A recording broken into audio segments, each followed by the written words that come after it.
안녕하세요. 반갑습니다. 반갑습니다. 네.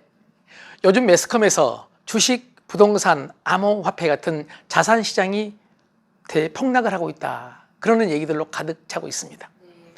네, 불과 1년 전만 해도 이들 자산 시장의 폭등이 이야기거리였죠. 네, 2021년에는요. SNS상에 젊은 투자자들이 내가 주식 투자의 천재인가 보다 타고났다.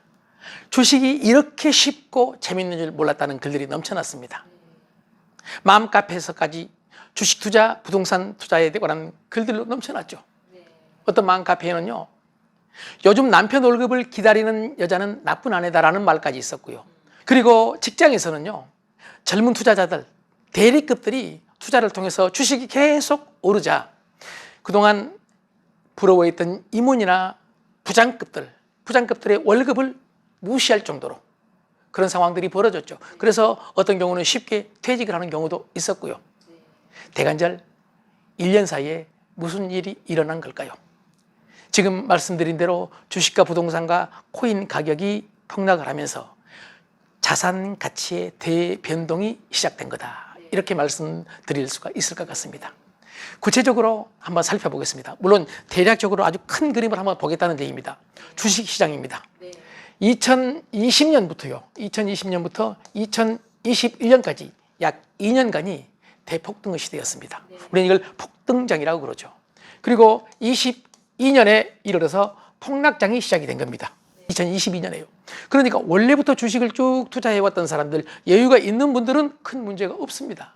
문제는요, 이 폭등장, 2020년부터 2021년 폭등장에 주식에 처음 뛰어들었던 투자자들입니다. 이들을 우리는 흔히 동학개미, 서학개미 이렇게 말하죠. 우선 동학개미는 일반적으로 삼네카라고 들어보셨죠? 예, 삼네카. 흔히 국민주라고 하죠. 삼성전자, 네이버, 카카오. 네네.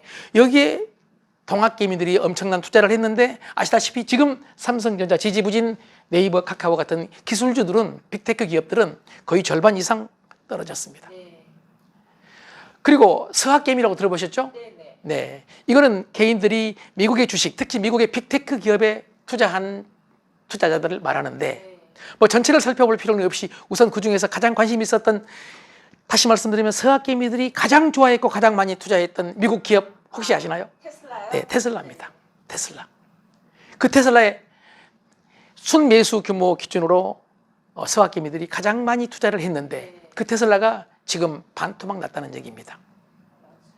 아니, 최근 들어서는요, 테슬라의 주가가 최고치 대비 60에서 70%까지 떨어졌습니다.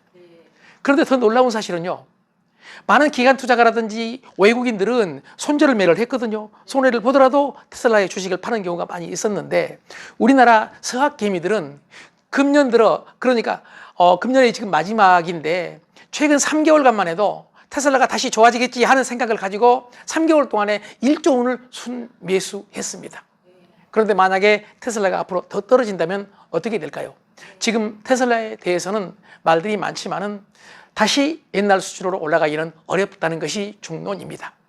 그래서 가장 큰 문제는 지금 말씀드린 대로 기존 투자자들이 아니라 폭등장에 새롭게 뛰어든 투자자들이 문제다, 이런 얘기죠. 다음에 부동산을 보겠습니다. 부동산도 마찬가지입니다. 원래부터 집을 가지고 있던 기존 부동산 투자자들은 문제가 없습니다. 그냥 집값이 올라갔다 내려갔다 했을 뿐입니다. 그런데 폭등장에 집을 산 사람들입니다. 영끌이라고 들어보셨죠? 영혼까지 끌어모아서. 영혼까지 끌어모았다는 것은 빚내서 샀다는 얘기입니다. 2020년에서요. 2020년 1월에서 2022년 6월까지 한 통계에 의하면은 이때 부동산 폭등장이란 말이에요.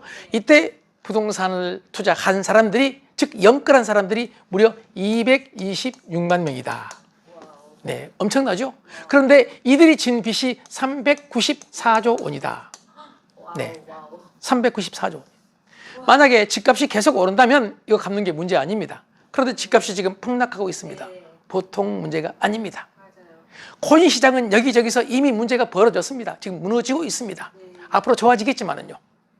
그래서 핵심적으로 부동산과 주식과 그리고 코인 시장은 왜 이렇게 폭락을 하고 있느냐? 언젠가는 물론 수습이 되겠죠.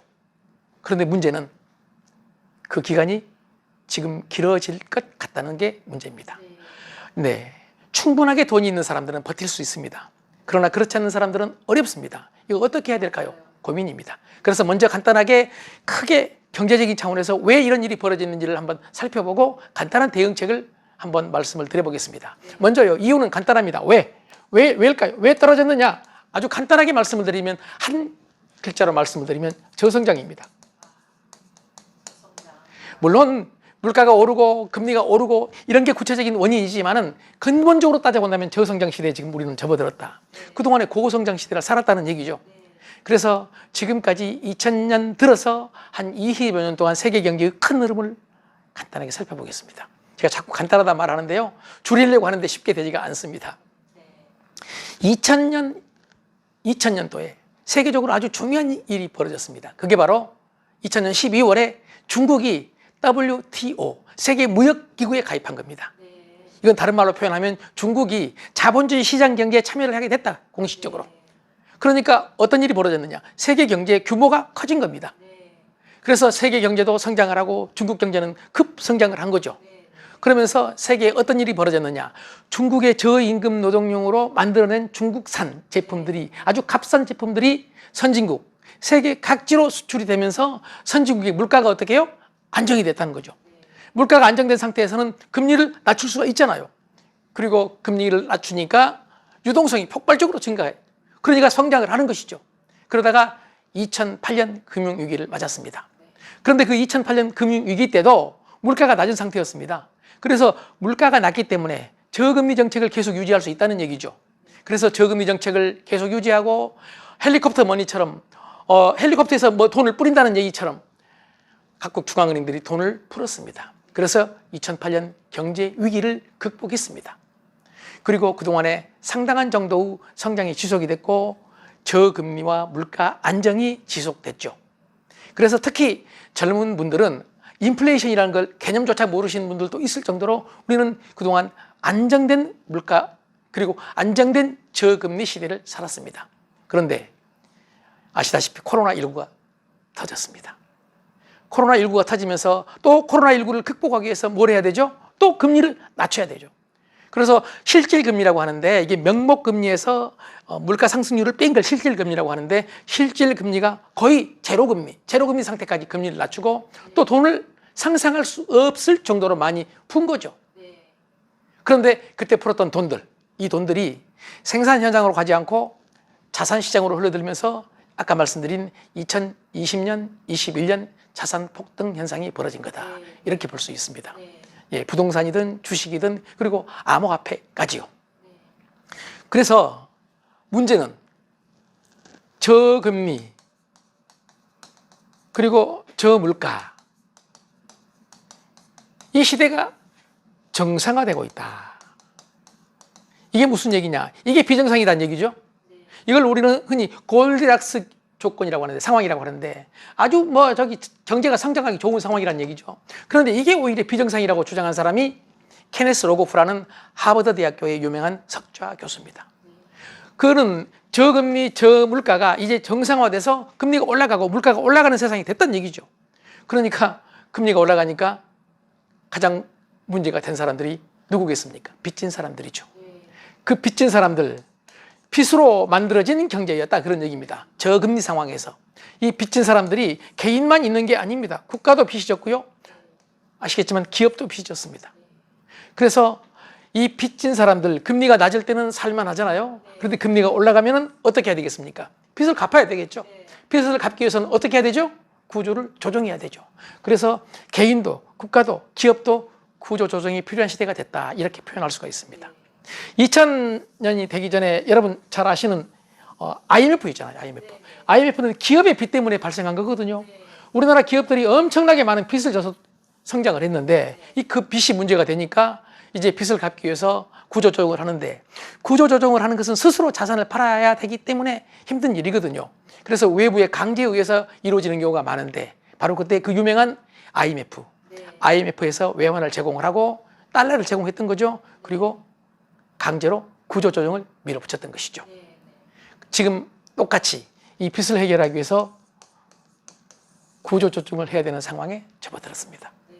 이제 국가와 기업이 아니라 개인에 대해서만 간단하게 말씀을 드려보겠습니다. 넓은 의미에서, 물론 상황은 개인마다 다 다르지만은 넓은 의미에서 개인의 구조 조정입니다. 우선 과거에는요, 빚 내는데 돈이 많이 들었어요, 적게 들었어요? 적게 들었죠. 그래서 빚을 늘리면은 자산을 늘렸던 거죠. 그런데 빚보다 자산의 가격이 훨씬 빨리 늘어났기 때문에 자산으로 얼마든지 빚을 갚을 수 있었다는 얘기죠. 그래서 빚 내서 집 사고, 빚 내서 주식 사고, 빚 내서 암호화폐 샀고, 그때 빚을 잘 내는 사람이 성공했다는 얘기죠. 그런데 이제 저금리가 아닌 고금리 시대에 접어드니까 빚을 어떻게 해야 되겠습니까? 빚을 줄여야 되는 상황이 됐다는 얘기죠. 빚을 줄이기 위해서는 어떻게 해야 되겠습니까? 자산을 처분해야 되는, 자산을 줄여야 되는 상황이 됐다는 얘기죠. 그래서 자산 부채 상황에서 구조조정은 딱 한 가지입니다. 빚을 줄여야 된다. 빚을 줄이기 위해서는 어쩔 수 없이 자산을 줄여야 된다. 뭐 자산을 처분하든지 아니면 줄이든지 하는 문제. 그건 각 개인에 따라 상황에 따라 다르기 때문에 자세히 말씀드리기는 어렵죠. 이게 이제 자산을 구조조정하는 거고요. 두 번째는 지출을 구조조정해야 되겠죠. 지출을. 그동안에 빚내서 자산 가치가 올라가니까 흥청망청 썼던 분들도 이제는 지출을 줄여야 된다. 그래서 비합리적인 소비에서 합리적인 소비로 줄이고 고정비를 줄여야 된다. 고정비를요. 그리고 또 변동비 중에서는 여러분 우리 늘 하는 소비 있잖아요. 의식이라고 하죠. 의식. 네. 옷 그리고 먹는 거. 그동안 코로나 위기 때 막 주식같이 올라가면서 얼마나 우리 많이 외식에 투자를 했습니까? 이제 그렇게 투자할 수 없는, 그렇게 지출할 수 없는 상황이 된 것 같다는 생각이 듭니다. 그래서 이제는 고정비도 줄이고 그리고 변동비도 줄여야 된다. 고정비를 줄이기 위해서 어떻게 해야 될지는 각자 한번 생각해 보시면 될 것 같습니다. 그리고 또 하나는 소득 차원입니다. 자, 옛날에는 혼자 벌었다면 이제 둘이 벌 수 있도록 가족 구성원들의 생산 참여도 늘려야 된다고 생각을 하고요. 또 어떤 경우는 힘들 때는 경제적으로 힘들 때는 한 사람이 투잡, 쓰리잡을 갖는 경우도 앞으로는 많아질 것이라는 생각을 해봅니다. 지금은 자산 대폭락의 시대가 오고 있다. 그래서 이 자산 대폭락의 시대 파산하지 않기 위해서는 자산을 구조조정하고 지출을 구조조정해야 된다는 말씀을 감히 드려봅니다. 물론 개인의 상황에 따라 다르기 때문에 오해하시지 마시고 들어주셨으면 고맙겠습니다. 고맙습니다. 머릿속에 쏙쏙 들어와요. 감사합니다. 감사합니다.